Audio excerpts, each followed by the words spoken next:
10번째, 이 성결에 대해서 잠깐.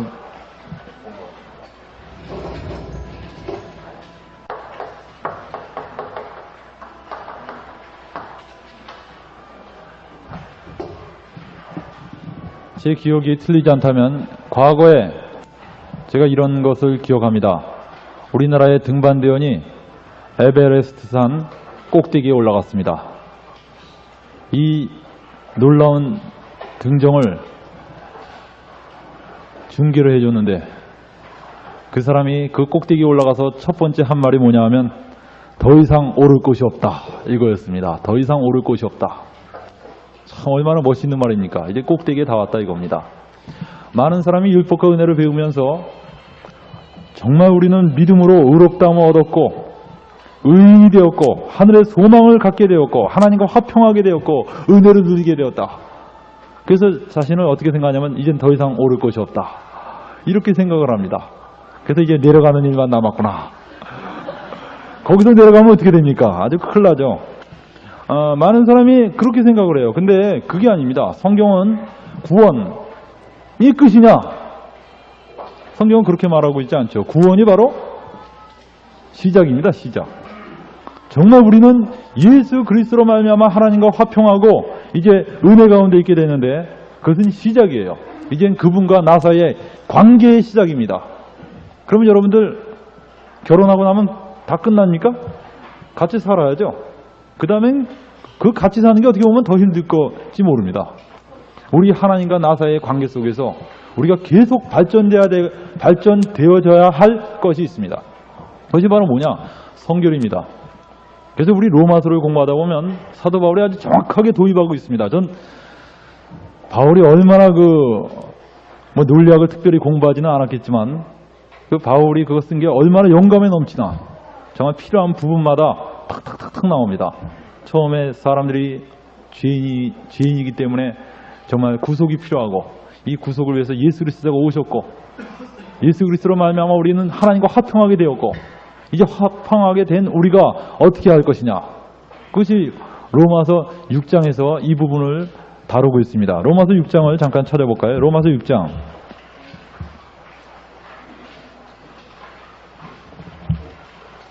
로마서 6장. 우리 19절을 잠깐 읽어보겠습니다. 19절.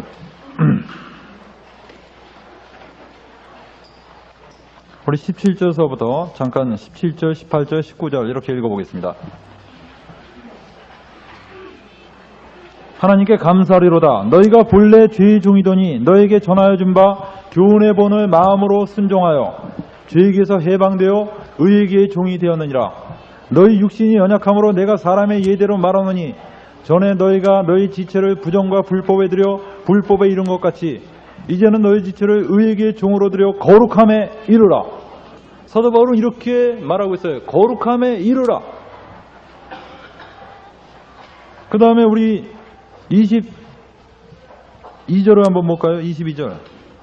그러나 이제는 너희가 죄에게서 해방되고 하나님께 종이 되어 거룩함에 이르는 열매를 얻었으니 이 마지막은 영생이라. 이미 예수 그리스도를 믿은 사람들은 거룩함을 얻었습니다. 그 얻었음에도 불구하고 그게 끝이 아니라 계속적으로 거룩함에 이르는 그 삶을 살아야 되는 것입니다. 거룩함이란 한순간으로 끝나는 게 아니라 계속 이어지는 삶이죠. 그래서 우리는 보통 이렇게 이야기를 합니다. 죄에서, 그러면 성결한 삶이 뭐냐? 그 성결한 삶에 우리 첫 번째로 잡을 수 있는 것이 죄에서 승리하는 삶입니다. 죄에서 승리하는 삶. 죄와 싸워 이기는 삶이죠. 죄를 이기는 삶. 여러분들, 우리 예수 그리스도께서, 우리 주님께서 우리를 구원하실 때 어디에서 우리를 구원하셨습니까? 죄에서 우리를 구원하셨습니다.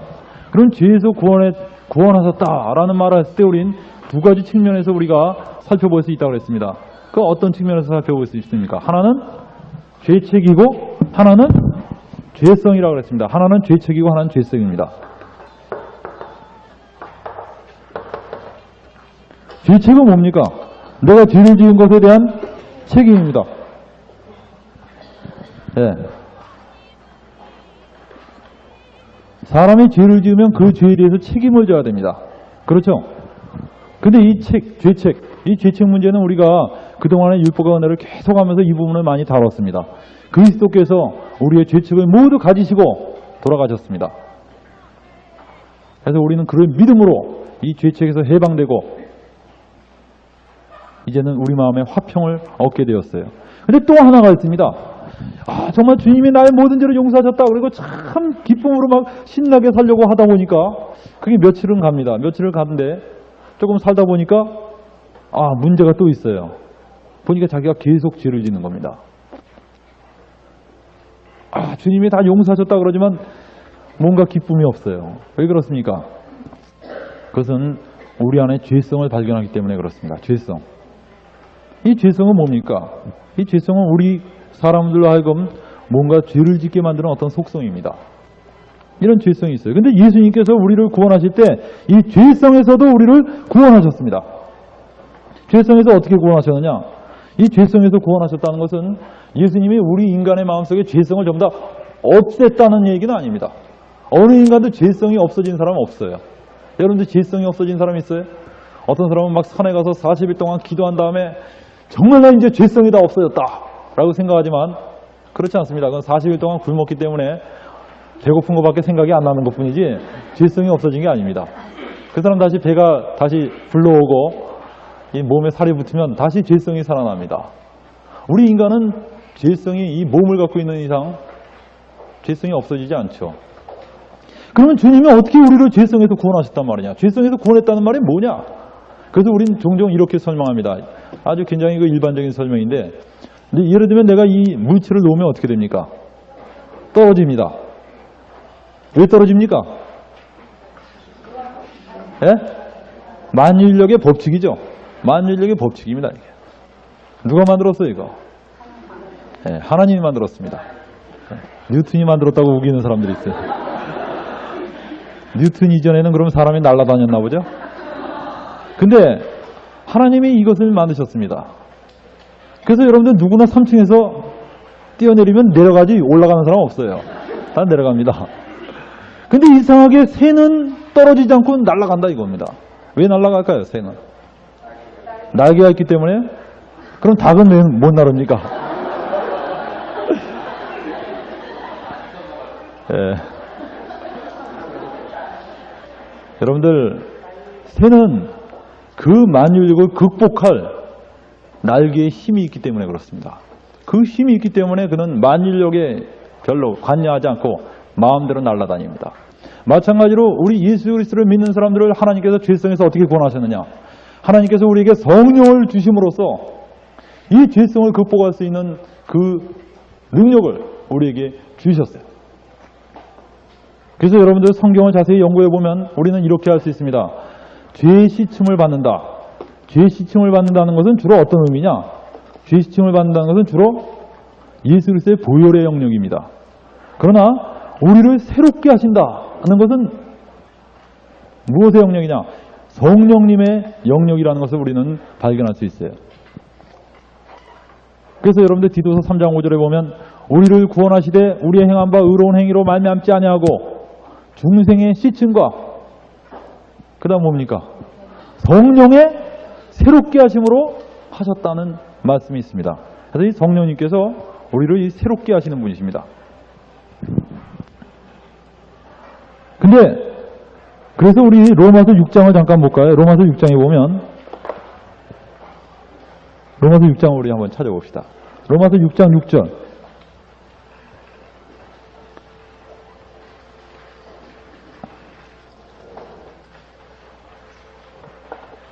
로마서 6장 6절. 거기 한번 찾아볼까요? 다 같이 한번 읽어봅시다. 시작.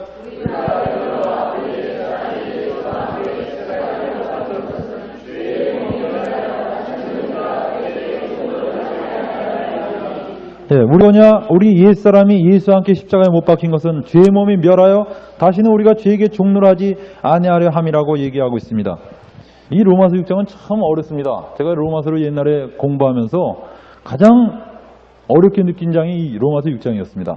그래서 이 로마서 6장에 대해서 여러 주석책을 보고 이 로마서 6장을 좀 더 분명히 해석하기 위해서 많은 사람들의 책을 봤어요. 근데 제가 한번 마틴 로이드 존스 목사님이 쓴 강의 집을 봤더니 그분도 로마서 6장 때문에 아주 씨름을 했더라고요. 그래서 그분이 로마서 6장이 해결되지 않는 한 자기는 로마서 강의를 하지 않겠다 이렇게 결심을 했다고 그래요. 그래서 자기 나름대로 로마서 6장을 확신하고 난 뒤에 비로소 로마서 강의를 시작했다고 합니다.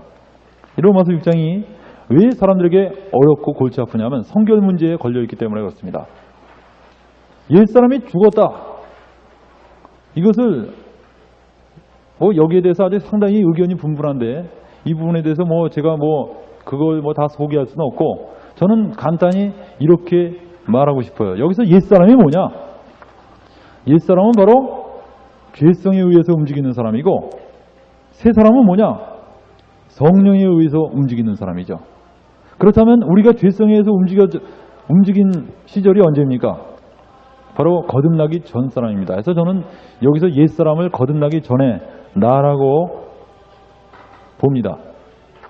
근데 어떤 분은 그렇게 안 보시는 분도 있지만 우리가 사도 바울이 이런 얘기를 했습니다. 고린도후서 5장 17절에 보면 누구든지 그리스도 안에 있으면 새로운 피조물이라.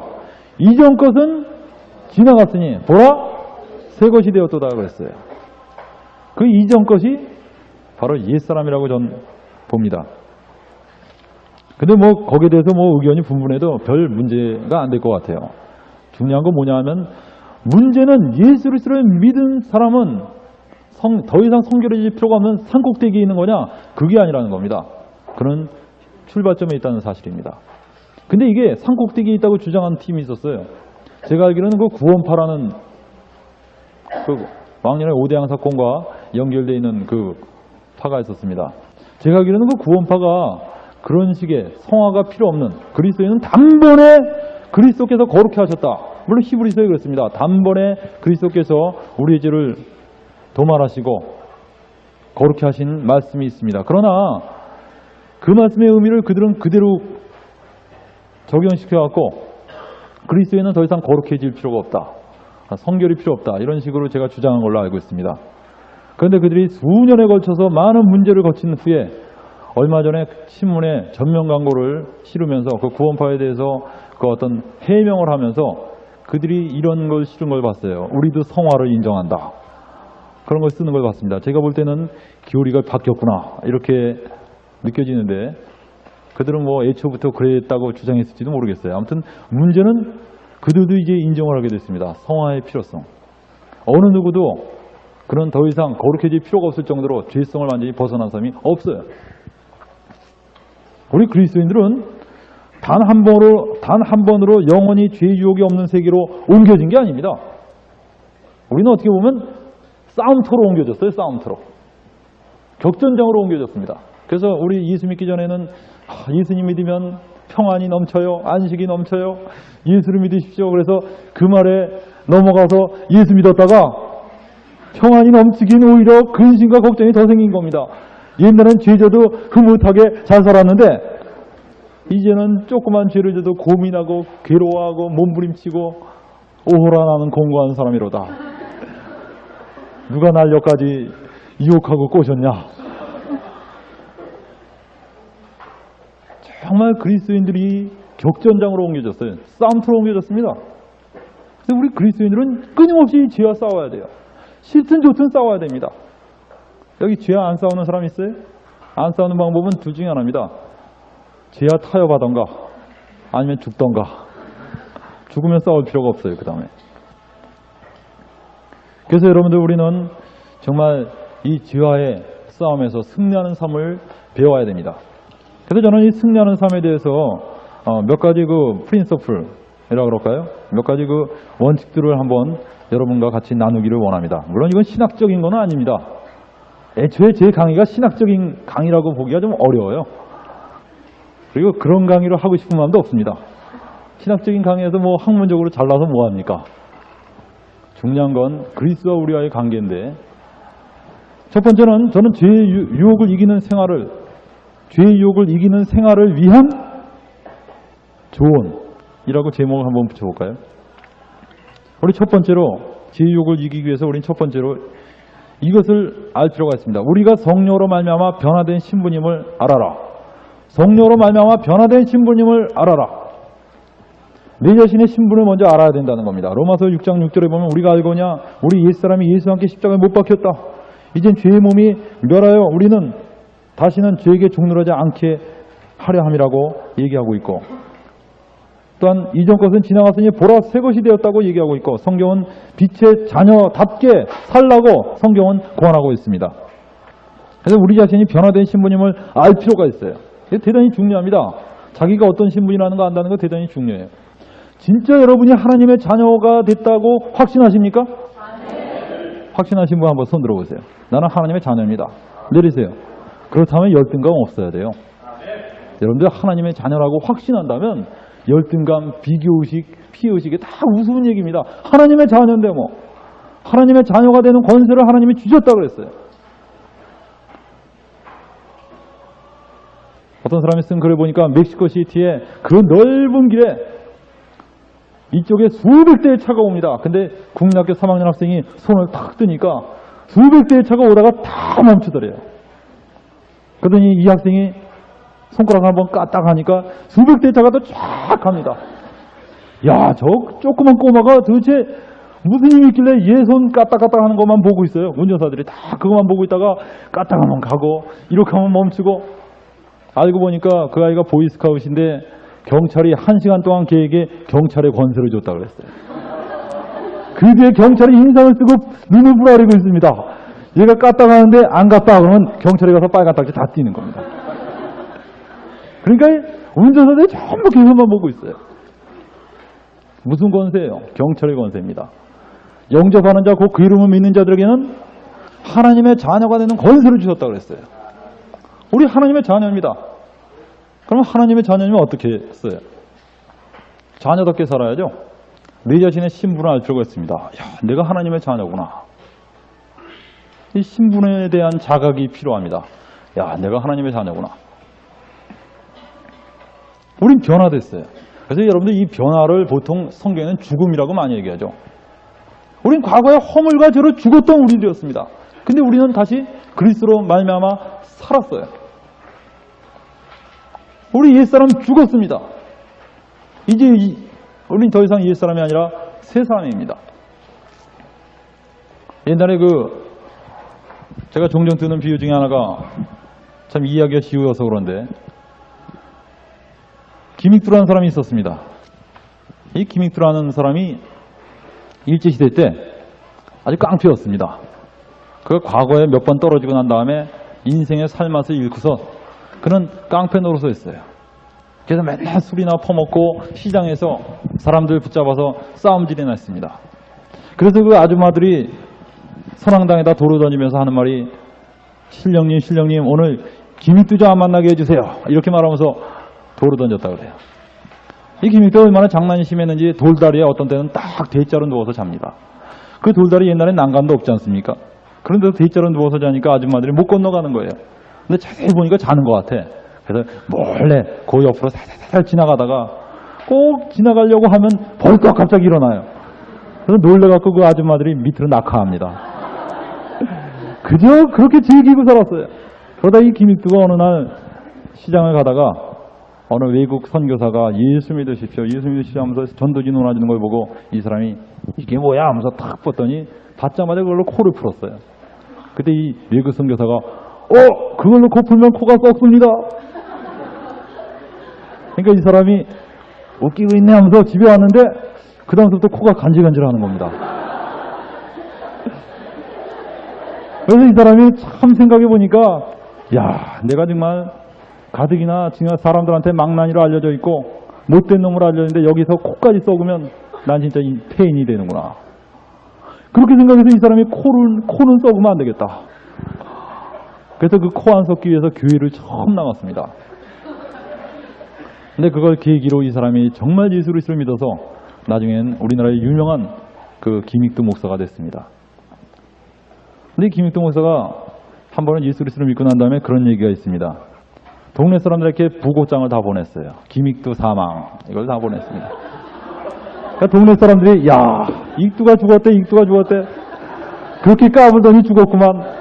그러면 안 됐어, 참. 이러면서 그냥 싱글벙글 하면서도 안 됐어. 이러면서 그냥 그 집에 장례식 치르러 갔는데, 딱 보니까 김익두가 살아있잖아. 저놈이 또 장난쳤구만. 이래갖고서 사람들이 속았다라고 생각할 때 김익두가 정색을 하면서 이런 말을 했다 그럽니다. 여러분, 정말입니다. 김익두는 죽었어요. 옛날에 김익두는 죽었습니다. 여기 있는 김익두는 옛날 김익두가 아니에요. 무슨 의미인지 아십니까, 여러분? 이전 것은 지나갔으니 보라 새 것이 되었도다. 내가 빛의 자녀입니다. 우리가 빛의 자녀다. 신분의 자각이 필요합니다. 두 번째는 로마서 6장 11절에 보면 이런 말씀이 있습니다. 이와 같이 너희도 너희 자신을 죄에 대하여는 죽은 자요 그리스도 예수 안에서 하나님께 대하여는 산 자로 여길지어다. 매일매일 삶 속에서 자신을 죄에 대하여는 어떻게 하라고 그랬습니까? 죽은 자로 여기라고 그랬어요. 죄에 대해서 죽은 자로 여겨라. 뭐라고요? 죄에 대하여 죽은 자로 여겨라. 로마서 6장 11절 말씀입니다. 우리 여기는 삶, 난 죄에 대해서 죽었다. 이것을 매일매일 삶 속에서 적용하는 것이 필요합니다. 여러분들, 예수님이 있다 보면 웬만한 거 잘 극복하는데 제일 극복하기 힘든 질성이 있습니다. 그게 뭐냐 하면 시기심입니다. 시기심. 시기심 참 극복하기 힘들어요. 뭐 여러 가지 죄들이 많죠. 그러나 그것도 다 나이가 들어가면서 다 많이 극복해낼 수 있지만 그러나 이 시기심 참 극복하기 힘듭니다. 여러분들 한번 생각해 봅시다. 참 교회에 내가 피아노를 잘 친다 그래 보세요. 어느 자매가 피아노를 참 잘 칩니다. 그래서 형제들이 와서 자매님이 피아노를 치면 우리는 은혜가 충만해집니다. 이 자매는 그걸 보람으로 항상 나와서 피아노를 치는데 어느 날 그 자매보다 훨씬 피아노 잘 치는 자매가 나타났어요. 그래서 이 자매가 치는데 손가락이 안 보이게 치는 거야. 그러니까 사람들이 야, 이 자매가 훨씬 더 잘 치네 그러는 겁니다. 그때 먼저 치던 자매가 어떨까요? 속이 상하겠죠. 어느 날 교회를 와보니까 그 자매가 먼저 앉아서 피아노를 치고 있어요. 피아노 치는 자매가 안 왔다고 자기가 앉아서 막 치는 겁니다. 자기가 왔으면 빨리 비켜줘야 할 텐데 안 비켜줘 이 자매가. 더 잘 치는데 뭐. 그러니까 뒤에 앉아서 쥐어 이러면서 분을 사귀고 있다. 그 다음서부터는 1시간 일찍 와서 미리 앉아 있습니다. 자리 다툼이 시작됐어요. 여러분 이거 아주 사소한 이해죠. 여러분들 그럴 때 하나님은 누구 편일까요? 하나님이 누구 편일까요? 네? 먼저 했던 기득권을 인정해서 그쪽 편일까요? 아니면 피아노 잘 치는 탤런트로 인정해서 이쪽 편일까요? 아무 편도 아닐까요? 아닙니다. 하나님은 어느 편이냐면 죽은 사람 편입니다. 정말 자기 자신의 죄에 대해서 죽은 사람, 겸손한 자의 편이에요. 성경에 말하기를 너는 하나님의 능하신 손 아래서 겸손하라. 때가 되면 너희를 높이시리라 그랬습니다. 우리 베드로전서에 그렇게 말씀하고 있지 않습니까? 너는 하나님의 능하신 손 아래서 겸손하라. 겸손한 자 편이에요. 하나님은 겸손하세요. 저는 과거에 그 김영자 선교사님이 아주 재미있는 간증을 한 걸 제가 들었습니다. 제가 아주 참 감명 깊게 들었는데 그 인도에 갔다 오신 그 김영자 선교사님이 한번 이런 간증을 했습니다.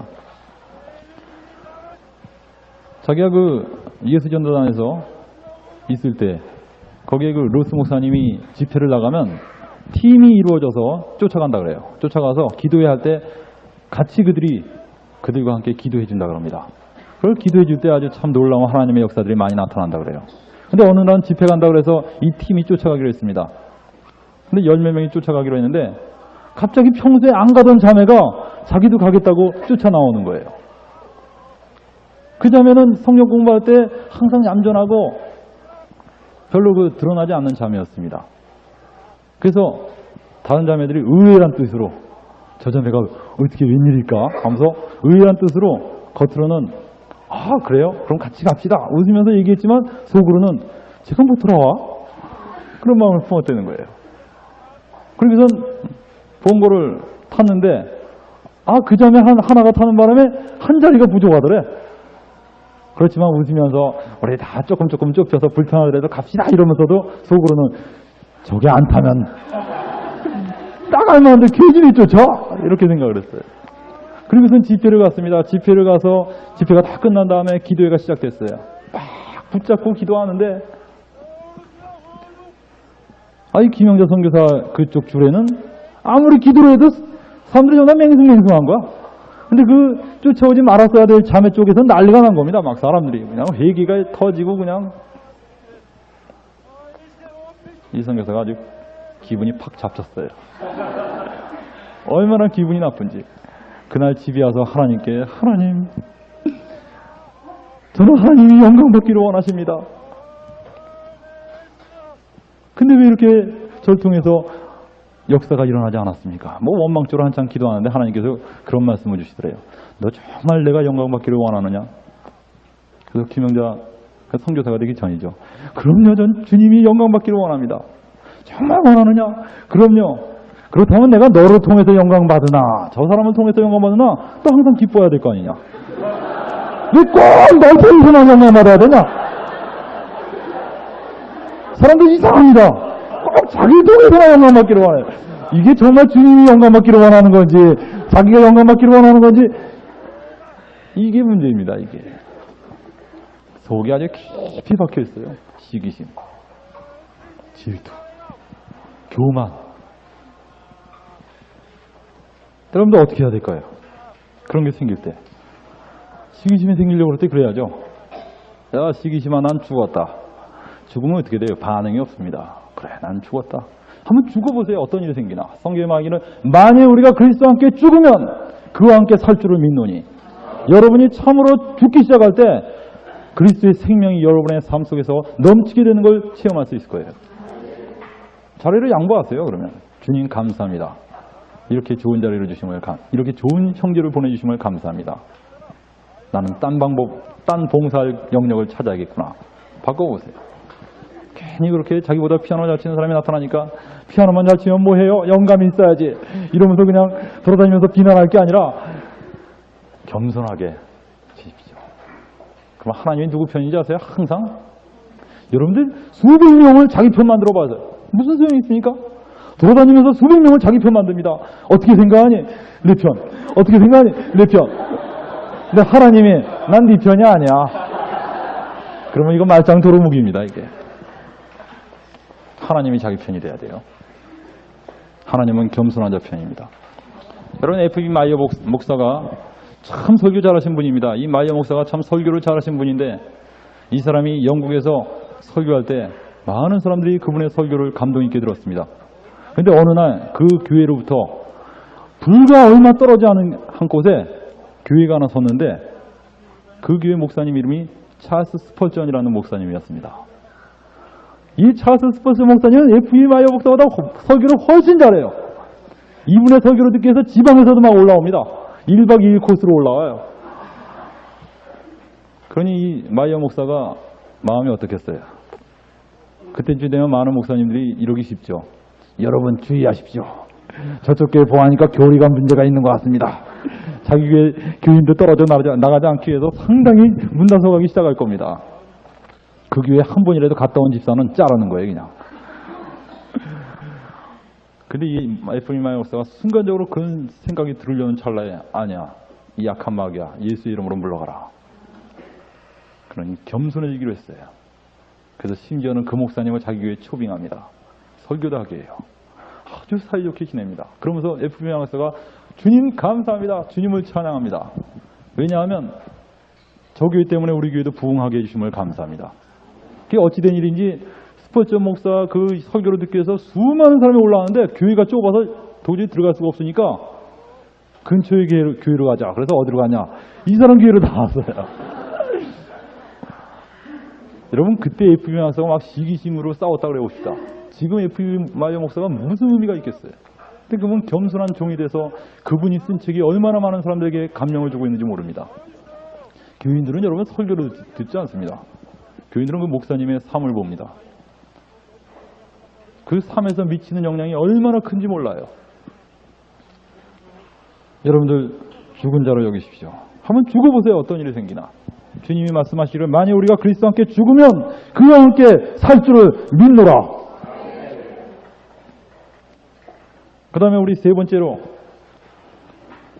이렇게 죽은 자를 여기는데 종종 우리에게 그래도 죄의 유혹이 몰려올 때가 있습니다. 몰려올 때는 어떻게 해야 되느냐? 세 번째로 죄의 유혹을 무시하라. 무시하라. 죄의 유혹을 무시하라. 뭐라고요? 무시하라. 로마서 7장 25절 말씀입니다. 우리 여기 보면 제가 과거에 대학 다닐 때 대학교 4학년 때 한 형제가 예수님을 믿었습니다. 근데 이 형제가 상당히 참 우수한 형제였습니다. 그 서울대에 화학과 다녔던 형제인데 과수석으로 들어왔어요. 근데 이 형제가 들어오면서 참 공부를 잘했습니다.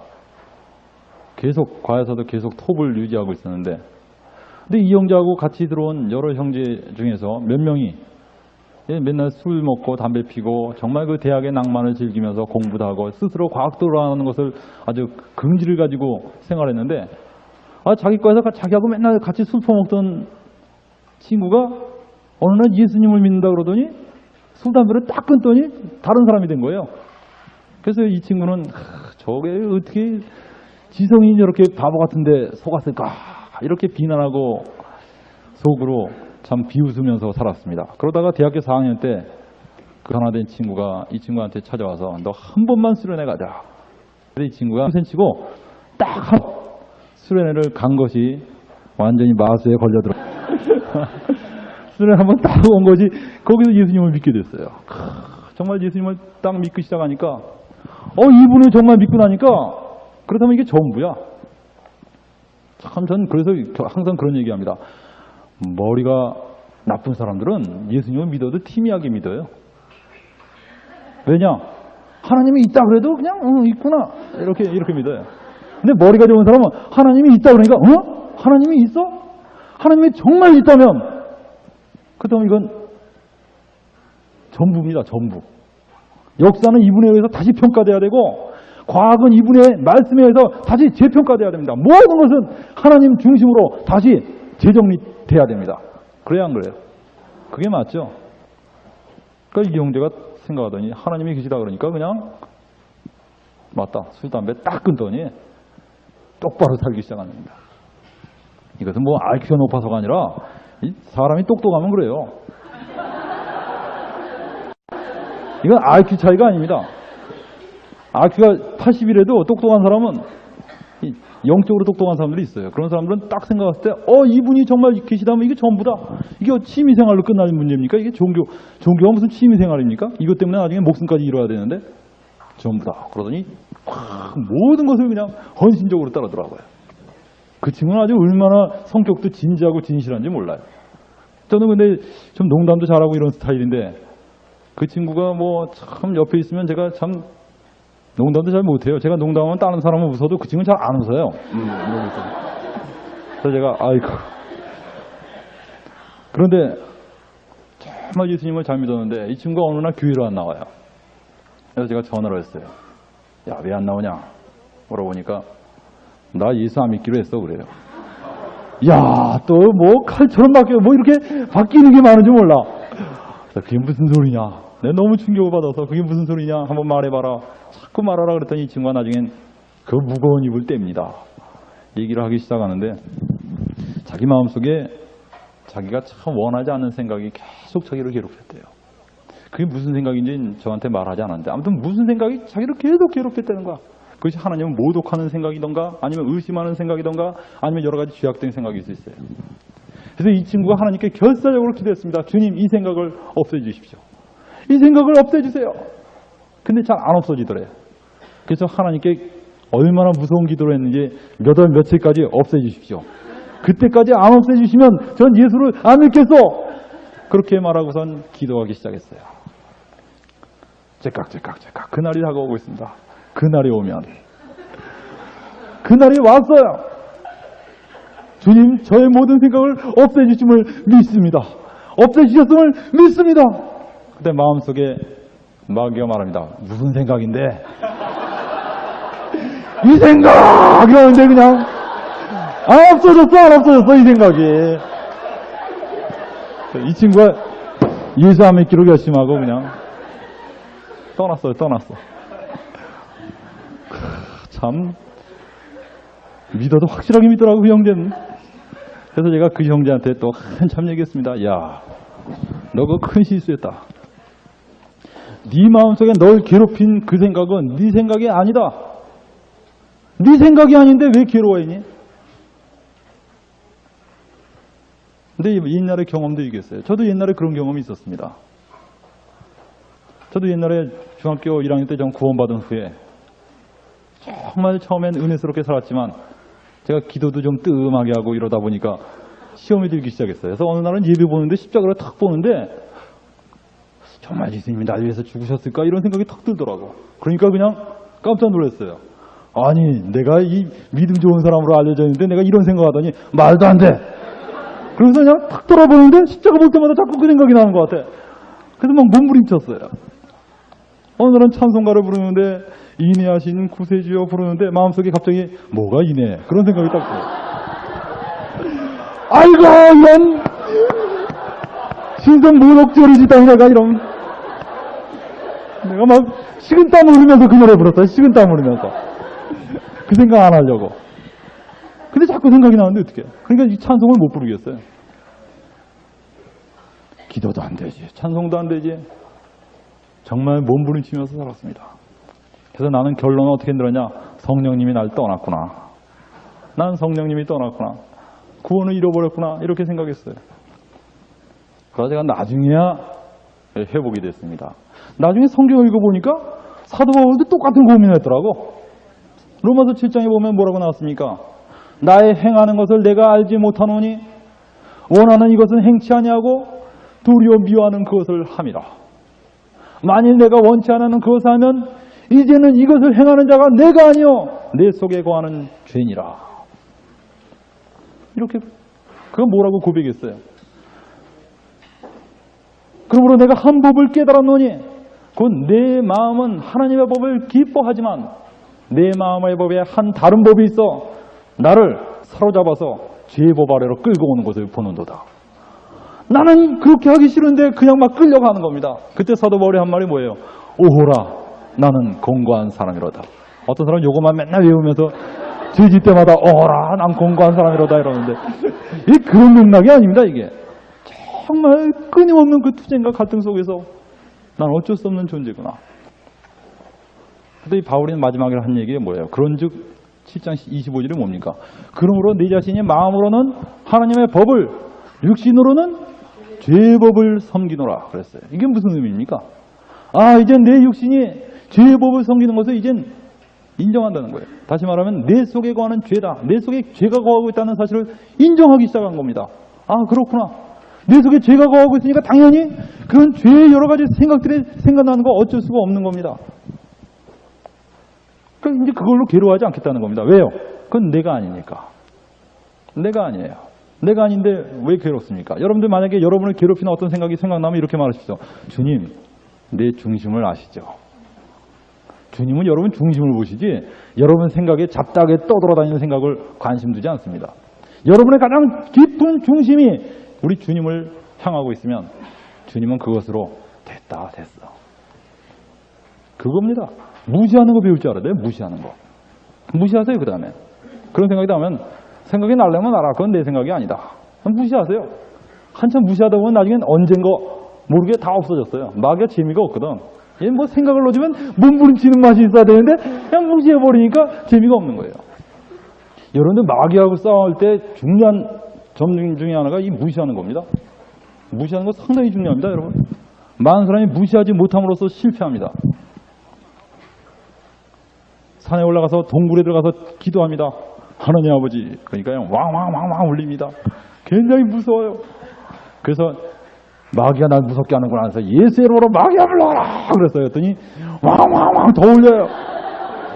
그러더니 막 마귀가 와서 자기 머리채를 잡는 것 같아 막. 물러가라! 물러가라! 물러가라! 이러다가 나중엔 보따리 싸들고 내려옵니다. 그죠? 못 이겨. 그래갖고 평생 못 이깁니다. 여러분 이기는 첫 번째 와서 무시하는 거예요. 와서 머리 크동을 잡아서 흔들어도 마음대로 해라. 왜 그래요? 주님이 말씀하시기를 네 손에서 빼앗을 자가 없느니라. 그렇다면 못 뺏어갈 거 아니야. 주님이 말씀하셨는데.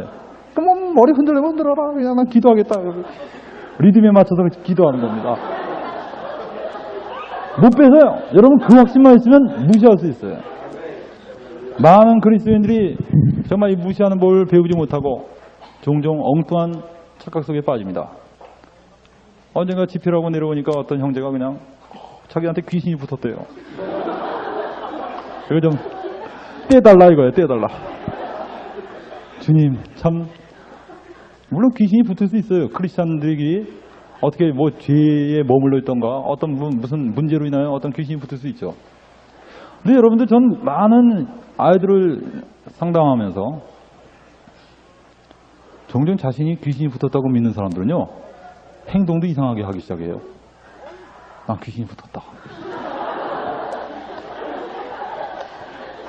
근데 여러분들 참 제가 안타까운 게 그 귀신이 붙었다면 잘 믿더라고. 너 좀 귀신이 붙은 것 같다 그러면 귀신이 붙었다. 그건 잘 믿어요. 근데 주님이 내가 너와 영원히 함께 하겠다. 이런 말씀은 잘 안 믿더라고요. 귀신이 붙은 것보다 여러분 먼저 생각해야 될 게 뭔지 알아요? 성령님이 나와 함께 하시다. 이 사실 여러분 상기시킵니까? 성령님이 나와 함께 계시다. 귀신이 붙었다는 사실보다 더 중요한 사실이 있어요. 성령님이 나와 함께 계시다. 이건 분명한 사실입니다. 여러분이 계속 이것을 바라보고 있다면 설사 여러분을 못 살기는 뭐가 있다 할지라도 그것은 치유될 수밖에 없습니다. 무시하세요. 저는 이 무시하는 것에 대해서 나중에 철로역정을 보면서 제가 참 감동을 받았습니다. 철로역정에 보니까 그 존 버년이 쓴 철로역정에 보면 그 존 버년이 이런 글을 썼어요.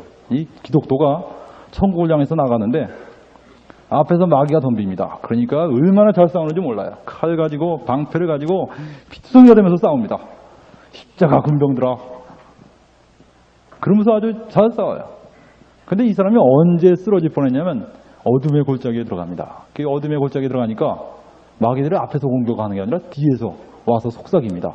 하나님은 모독하는 말을 계속 귀에다 속삭여요. 그러니까 이 기독도가 생각하기를 야 내가 이런 생각을 하다니 하면서 막 기독도가 몸부림칩니다. 이럴 수가 없어. 내가 왜 이런 생각을 할까? 이러면서 계속 괴로워하다가 거의 죽을 뻔하는 찰나에 겨우 그 어둠의 골짜기를 벗어납니다. 진짜 죽을 뻔했어요 거기서. 근데 그거 읽으면서 야 존 버년도 마찬가지 경험을 했구나. 여러분들도 그런 경험 했어요? 그런 경험 안 한 사람은 참 마음이 진짜 단순한 사람입니다. 아주 그냥 깨끗한 사람이에요. 그 사람은 참 복된 사람입니다. 많은 사람이 이런 경험을 하는데 이때 여러분은 중요한 게 무시하는 걸 배워야 됩니다. 무시하세요. 근데 여러분들 네 번째는 이게 무시가 잘 안 될 경우가 있습니다. 무시가 안 될 경우에는 어떻게 해야 됩니까? 어떤 때는 이 약한 형이 이제 무시할 정도가 아니라 집요하게 공격해 오는 겁니다. 이때는 어떻게 해야 됩니까? 대적하라. 야고보서 4장 7절에 보면 마귀를 대적하라. 그리하면 피하리라 그랬습니다. 야고보서 4장 7절. 마귀를 대적하라. 그리하면 피하리라. 뭐라고요? 여러분들 우리에게 집요하게 어떤 제2욕이 닥칠 때 여러분은 이렇게 말할 줄 압니다. 이 더러운 귀신아 내가 예수 여러분을 명하니 물러갈지어다. 한번 해보세요.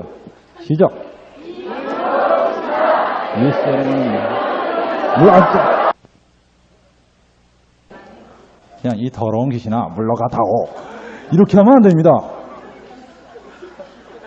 아주 그냥 분명하게 대적해야 돼요. 그냥 귀신아 이것도 아니에요. 이 더러운 귀신아. 완전히 그냥 인격적인 모독을 합니다. 이 귀신도 하나의 인격이니까 그냥 예수의 이름으로 나가 물러가라. 어떤 사람은 막 이 똥파리 같은 귀신아 막 이러면서 그냥.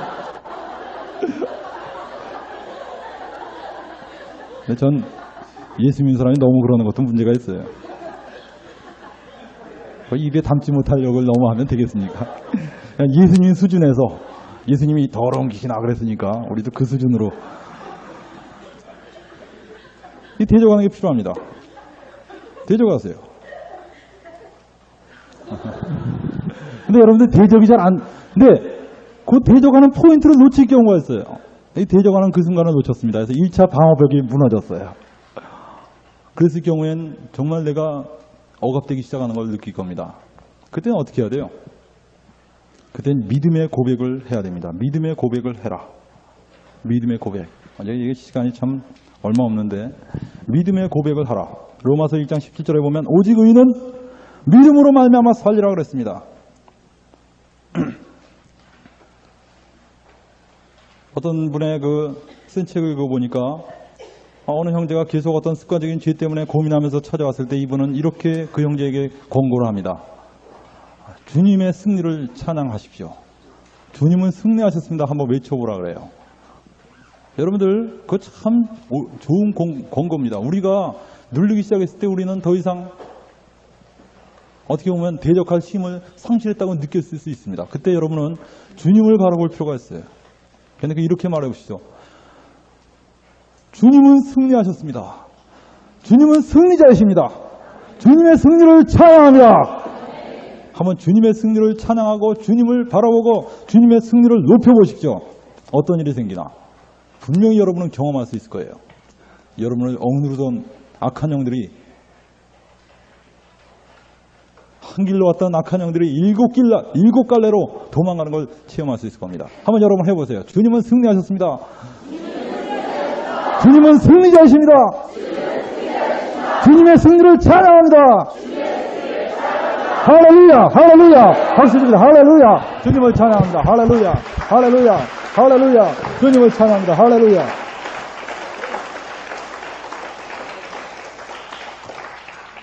여러분들 믿음의 고백하는 게 필요합니다. 그래서 가끔가다 여러분들 좀 눌리는 것 같다 그러면 그냥 주여 믿습니다 한번 해보세요. 시작. 주여 믿습니다. 주여 믿습니다. 이게 아니라 주여 믿습니다. 시작. 주여 믿습니다. 네. 뭐 역사가 일어나는 겁니다. 그냥. 그 다음에 우리 6번째로 구체적인, 예? 뭐, 5번째 안 했습니까? 예. 6번째로 구체적인 삶의 원칙을 세우십시오. 여러분들 많은 사람이 승리하는 어떤 삶의 원칙만 배우고, 구체적인 삶의 원칙을 안 배우니까 매일 그 환경 속에 또 들어갑니다. 구체적인 삶의 원칙. 시편 1편에 보면 이런 말이 있죠. 복 있는 사람은 악인의 길을 쫓지 아니하며 죄인의 길에 서지 아니하고 오만한 자의 자리에 앉지 않는다 그랬습니다. 죄인의 길에 서지 않는다 그랬어요. 우리 죄인의 길에 서지 말아야 됩니다. 많은 사람들이 습관적인 죄에서 벗어나기 위해서 아무런 노력도 하지 않습니다. 그러나 여러분들 습관적인 죄를 벗어나기 위해서는 우리 그 환경에 들어가면 안 됩니다. 어떤 사람은 매일 주일날마다 지각을 해요. 이 사람이 지각해서 매일 하나님 용서해 주세요. 어떤 사람이 결석까지 합니다. 원인 알아보니까 토요명화를 꼭 보고 자서 그래. 토요명화를 꼭 1시까지 봐요. 이 형제가 마침내 결심을 했습니다. 내가 이러면 되겠나. 토요명화를 안 봐야지. 3의 원칙을 세웠습니다. 토요일이 됐습니다. 난 토요명화 안 봐. 그렇지만 오늘 무슨 프로가 나왔는지 봐야지. 프로는 볼 수 있잖아. 오늘 무슨 영화 하나 딱 보는데 글쎄 터미네이터 2를 하는 겁니다. 야, 내가 그렇게 보고 싶어 하는 건데 어떻게 돼요? 보겠지 또. 그 다음날 주일날 또 지각하는 겁니다. 어떻게 해야 돼요, 여러분들? 진짜 안 보기로 했으면 신문의 프로도 안 봐야 돼요. 맨날 난 이 술 안 먹어야지. 술집 앞을 지나가면 안 됩니다. 술집 앞을. 술집 여기서는 돌아가야 돼요. 돌아다녀야 돼. 그것이 완전히 떨어져 나갈 때까지 돌아다녀야 됩니다. 그것이 아마 더 피곤할 수 있죠. 지름길을 놔두고 왜 돌아다니느냐. 사람도 이해 못할 줄 모릅니다. 그러나 여러분은 지금 투쟁하고 있는 중입니다. 십자가 군병이 지금 싸우고 있는 중이에요. 우리 마지막 7번째로 성령 충만을 구하십시오. 성령 충만을 구하라. 에베소 5장 18절에 보면 술 취하지 말라. 이는 방탕한 것이니 오직 성령의 충만함을 받으라 라고 말하고 있습니다. 누군가 그런 얘기를 했습니다. 그리스도인의 삶은 모방할 수 있는 삶이 아니다. 주님이 뭐라고 말씀하셨어요? 원수를 사랑하라. 오른편 뺨을 치면 왼편까지 돌려대라. 어떻게 그런 삶을 살 수 있어요? 이건 불가능한 삶입니다. 그리스도인의 삶은 전적으로 성령님으로 통하지 않고는 살 수 없는 삶이 바로 그리스도인의 삶이에요. 성령님의 도우심이 없으면 단 1초도 제대로 그리스도인답게 살 수 없는 삶이 바로 그리스도인의 삶입니다. 그래서 사도 바울은 성령 충만을 받으라고 얘기하고 있어요. 그래서 우리 그리스도인들은 계속 성령 충만을 받을 필요가 있습니다. 새롭게 하시는 능력이 누구에게 있어요? 성령님께 있습니다. 이 고백을 여러분 해야 돼요. 여러분이 노력함으로써 성결해지려고 한다면 뭐가 되느냐? 여러분은 마치 불교나 다른 종교에서 금욕주의자들이 하는 것처럼 돼버릴 겁니다. 그냥 먹고 싶은 밥도 안 먹고 잠자고 싶은 거 안 자고 금식하고 철야하고 자기 몸에 극기 훈련을 하지만 그러나 그 영혼을 성결케 하는데 아무런 도움을 못 줍니다. 육체에 조금 유익이 있을지 모르나 그러나 그 영에는 아무런 도움이 안 돼요. 성결은 여러분 우리에게서 나오는 게 아니라 바로 그리스도에게서 나오는 겁니다. 여러분들 사도 바울이 이런 고백을 한 게 있죠. 내가 그리스도와 함께 십자가에 못 박혔나니 그런즉 이제는 내가 사는 것이 아니요 내 안에 그리스도께서 사신 것이라. 많은 사람이 이 구절을 외우면서 이 구절을 어떤 식으로 적용하냐면 맞다. 이제는 내가 사는 게 아니라 그리스도가 사시는 것이다. 그래서 이걸 주님의 주님 되심으로 이 구절을 인용합니다. 그래서 이제는 나를 위해서 사는 게 아니라 주님을 위해서 살리라. 이러면서 내가 그리스도와 함께 십자가에 못 박혔나니 라는 것을 인용하는데 여러분들 이 구절을 앞뒤 문맥을 잘 살펴보면 이 구절의 의미는 그런 의미가 아닙니다. 이 구절의 의미는 이거예요. 정말 어떤 사람이 자기 노력으로 하나님 앞에 의롭다함을 얻으려고 몸부림치면서 노력했지만 그는 의롭다함을 얻을 수 없었어요. 그때 그가 뭘 깨달았냐? 그리스도를 믿음으로 의롭게 된다는 걸 깨달았습니다. 그때 이 사람이 더 이상 자기 노력을 포기하고 내가 그리스도와 함께 십자가에 못 박혀 죽었나니 이제는 내가 사는 것이 아니라 내 안에 그리스도께서 사신 것이라. 이제 내가 육체 가운데 사는 것은 나를 사랑하사 나를 위하여 자기 몸을 버리신 하나님의 아들을 위한 믿음 안에서 사는 것이라 그랬습니까? 아니면 믿는 믿음 안에서 사는 것이라 그랬어요? 그겁니다. 근데 많은 사람이 그걸 믿는은 짝짝 지우고 밑에다 위한 믿음 안에서 사는 것이라 이렇게 자꾸 써요. 근데 여러분들 위한이 아닙니다. 믿는 믿음. 이게 뭔지 아세요? 그리스도를 의지하는 삶입니다. 주님을 의지하는 삶이에요. 순간순간 전 주님을 의지합니다. 그 의지하는 삶을 얘기한 겁니다. 여러분도 한번 성결한 삶을 살려고 몸부림쳐봤어요? 그때 여러분이 내릴 수 있는 고백이 뭡니까? 주님, 제 노력으로는 안 됩니다. 주님 도와주십시오. 주님이 저의 거룩하심이 되시는 분이십니다. 우리 그리스도인이 할 수 있는 가장 위대한 일은 기도입니다. 그 기도와 함께 주님 말씀에 순종하는 겁니다. 순종. 여러분들 어떤 사람이 구원받았다고 하면서도 계속 형편없는 삶을 산다. 죄 짓는 삶을 계속 산다. 그런다면 그 사람의 구원은 의심스러운 구원입니다. 구원받았다는 게 뭡니까? 죄성에서 구원받은 겁니다. 그렇다면 그는 분명히 무언가 달라져야 돼요. 새로워져야 됩니다. 그래서 요한일서에서 보면 그리스도인은 하나님께로서 난 자마다 죄를 짓지 않는다 그랬습니다. 그 죄를 짓지 않는다는 게 뭡니까? 그런 더 이상 죄의 노예 상태로 살지 않고 죄를 즐기지 않는다는 것을 이야기하고 있습니다. 사도 바울은 이렇게 말했어요. 너희 지체를 의에게 종으로 드리라 그랬습니다. 과거에 너희가 죄에게 종으로 들어서 죄가 원하는 것은 무엇이든지 했다. 그러나 이제는 의에게 종으로 들어서 이젠 거룩함에 이르라. 여러분 자신이 성령 충만하기를 구하세요. 우리가 성결한 삶을 살 수 있기 위한 중요한 요건입니다. 성령 충만을 받는 것. 제가 마지막으로 한 예를 들고 마치겠습니다. 과거에 유럽의 큰 교회에서 파이프 오르간이 아름답게 울려 퍼지고 있었어요. 그 교회를 지키는 어느 노인이 치고 있었습니다. 근데 그 노인 옆에 한 젊은이가 옆에 서서 노인에게 말했습니다. 제가 잠깐만 쳐도 될까요? 그러니까 이 노인이 이 오르간은 워낙 비싼 거기 때문에 아무나 치면 안 됩니다. 그 젊은이는 조금 기다렸습니다. 그러다가 다시 부탁했어요. 제가 잠깐만 쳐봐도 될까요? 그때 이 노인이 곤란합니다. 이것은 굉장히 고귀한 거기 때문에 함부로 칠 수 없어요. 이 젊은이 조금 더 기다립니다. 다시 물어봅니다. 제가 잠깐 쳐봐도 될까요? 그때 이 노인이 젊은이를 쳐다보면서 그럼 한 번만 쳐보십시오. 자료를 양보했어요. 이 젊은이가 앉았습니다. 그가 파이프 오르간을 칠 때 얼마나 웅장하고 아름다운 선율이 퍼지는지 이 노인은 눈물을 흘리기 시작했어요. 그는 황홀하게 그 파이프 오르간을 소리를 들으면서 나중에 그 젊은이에게 물어봤습니다. 젊은이, 이름이 어떻게 됩니까? 그때 이 젊은이는 말하기를 멘데스 존입니다. 멘데스 존이었습니다.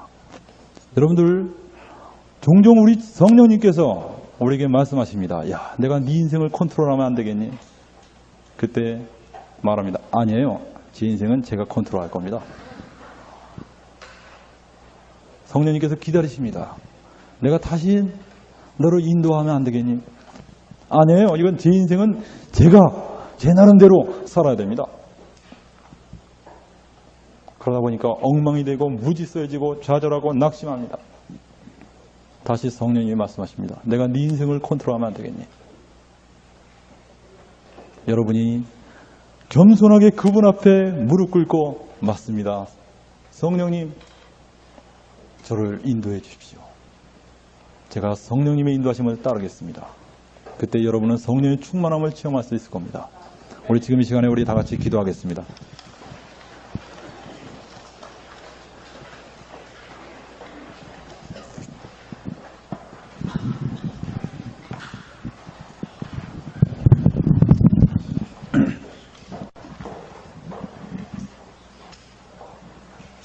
성령님 내게 오소서.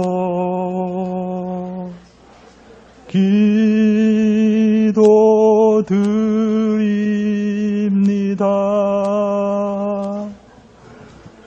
권능과 능력으로서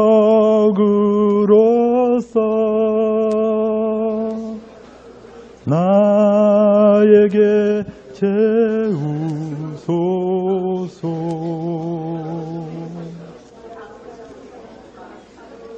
오늘 이 시간에 우리들 주님 앞에서 성령님, 제가 성령으로 충만하기를 원합니다. 오 주 예수님, 참으로 제가 주 예수의 이름으로 승리하는 삶을 살기를 원합니다. 오 주 예수님, 오늘 이 시간에 우리를 성령으로 충만케 해주셔서 참으로 성결한 삶을 살게 해주셨고, 이 약하고 부패한 시대에서 하나님 아버지 승리하는 삶을 살게 하여 주시옵소서. 주여, 오늘 이 시간에 성령으로 충만하기를 원합니다. 아버지 하나님, 우리를 성령으로 충만케 해주세요. 주님, 성령께 지배되기를 원합니다. 주님이시여, 주님께서 오늘 이 시간에 우리를 성령으로 충만케 해주셔서 할렐루야, 할렐루야, 주님을 찬양합니다. 할렐루야, 알레스이라스케르비 카라바바리. 할렐루야, 할렐루야, 주님을 찬양합니다. 할렐루야, 왕이신 주님을 찬양합니다. 할렐루야, 할렐루야, 할렐루야, 주님을 찬양합니다. 할렐루야, 할렐루야, 할렐루야, 예수님,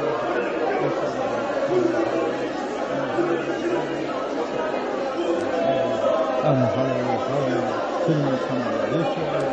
예수님, 할렐루야, 할렐루야, 할렐루야, 주님을 찬양합니다. 할렐루야, 할렐루야, 할렐루야, 주님을 찬양합니다. 할렐루야, 할렐루야, 할렐루야.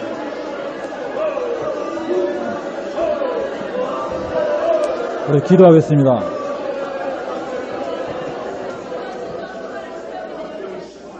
하나님 아버지, 참으로 주님께서 말씀하시기를 모든 사람으로 더불어 화평함과 거룩함을 주시라.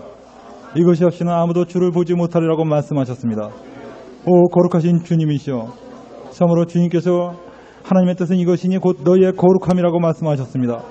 오 주님, 우리가 거룩함에 이르는 열매들을 이제 얻었는데 앞으로도 계속 이 거룩함에 이르는 열매를 얻을 수 있도록 해주시고, 하나님 아버지, 우리 지체를 의에게 종으로 드려 참으로 우리가 거룩함에 이를 수 있도록 하여 주시옵소서. 우리가 죄에게 지지 않고 죄와 싸워 이길 수 있도록 하여 주시옵소서. 이제는 우리가 죽은 자로 여기겠나이다. 주님, 그렇습니다. 이제 우리가 시기하지 않고 질투하지 않고 교만하지 않고 다투지 않고 싸우지 말고 주님 앞에서 겸손하게 해주시옵소서. 아버지 하나님이시여, 우리가 이제 제약한 마귀의 권세를 무시하고 대적하며 우리 주님을 바라보며 승리하는 삶을 살게 하여 주시옵소서. 영광의 주님을 찬양합니다. 각 심령들이 참 빛 가운데 행할 수 있도록 하여 주시고 이 승리의 기쁨을 만끽하며 살게 해 주시옵소서. 성령으로 충만케 해 주시옵소서. 예수님의 이름으로 기도합니다. 아멘. 할렐루야! 주님을 찬양합니다. 할렐루야! 할렐루야! 주님을 찬양합니다. 할렐루야! 왕이신 주님을 찬양합니다. 할렐루야! 승리하신 주님을 찬양합니다. 할렐루야! 할렐루야! 할렐루야! 할렐루야! 할렐루야! 주님을 찬양합니다. 할렐루야! 우리 손을 높이 들고 주를 찬양하자 합시다. 손을 높이 들고. 네. 손을 높이 들고 주를 찬양하자 한번 부를까요, 우리? 부르면서 우리 마치겠습니다.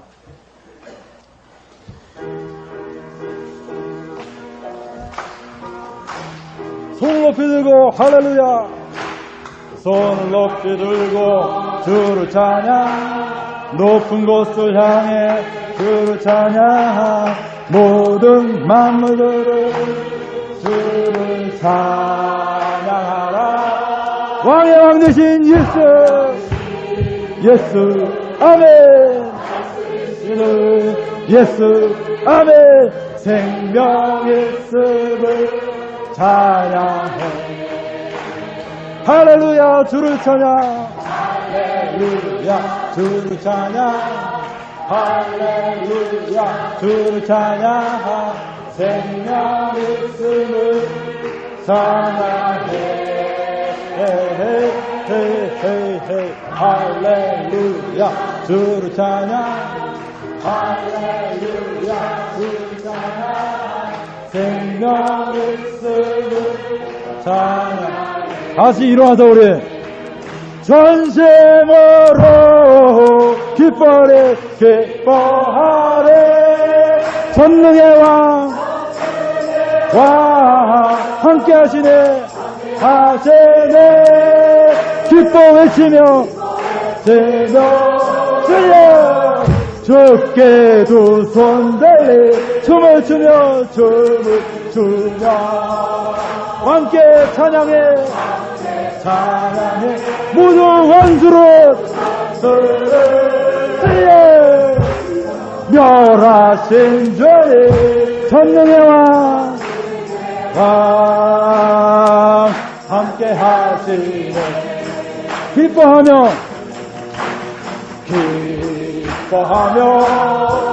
승리의 노래 부르리. 그 백성 주가 되고 지키시네. 사랑으로 억눌렸던 자도와 칭찬과 명성 얻게 하시네. 할렐루야. 전체로 기뻐하래, 전능의 왕 함께 하시네. 할렐루야. 기뻐 외치며 아멘. 주께도 손들이 춤을 추며 함께 찬양해. 모든 원수를 나가신 주님 친절히 전능의 왕 함께 하시네. 할렐루야, 할렐루야, 할렐루야, 할렐루야. 주님을 찬양합니다. 할렐루야, 할렐루야. 아멘. 할렐루야. 주님을 찬양합니다. 할렐루야.